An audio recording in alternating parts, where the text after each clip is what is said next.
La matinale d'Europe 1, 6h30, 9h. Thomas Soto. Le débrief de la matinale, les temps forts de ce que vous avez entendu ce matin sur Europe 1. Alep est en train de tomber. Écoutez le témoignage d'Almando. Ce père de famille et professeur vit dans l'un des derniers quartiers encore tenus par les rebelles. C'était tout à l'heure à 7h30.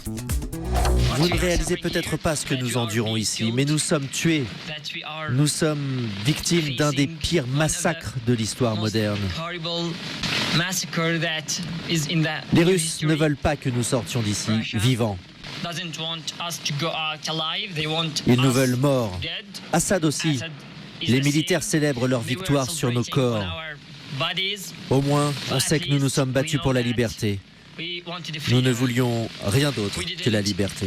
Voilà ce qu'il se passe à Alep, un témoignage très fort qui a fait réagir quelques minutes plus tard Danny Cohn-Bendit. L'humeur de Danny, c'était à 8h-10. Ça me rappelle, moi, l'appel des derniers résistants en mai 43 du ghetto de Varsovie qui appelait le monde à les sauver. Personne ne les a sauvés. Si seulement il n'était pas un peu trop tard pour s'alarmer, réagit Yaroslav sur Twitter avec le hashtag un matin.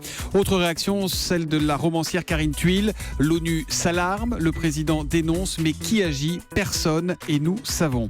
François Fillon est-il en train de reculer? Pour l'ancien Premier ministre Jean-Pierre Raffarin, il s'agit plutôt d'une clarification sur la sécurité sociale, allusion à sa tribune dans le Figaro. Écoutez, c'était à 8h15 au micro de Jean-Pierre Elkabbach.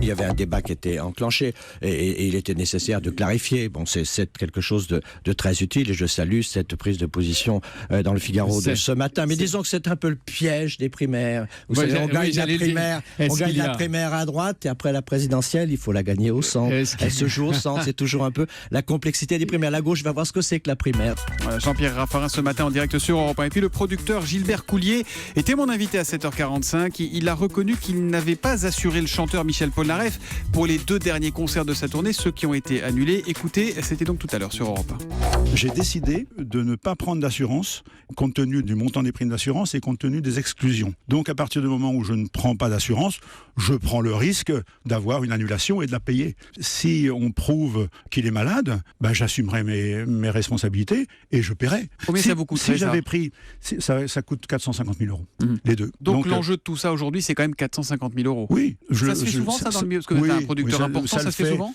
Ça se fait souvent parce que quelquefois même il y a des artistes qui ne sont pas assurables. Renaud en ce moment il n'est pas assurable par exemple. Voilà, et à propos de cette affaire Polnareff, ce qui devient une affaire Polnareff, notez que Fabien Lecoeuvre, le porte-parole du chanteur, sera tout à l'heure dans le grand direct des médias, invité de Thomas Joubert à partir de 9h.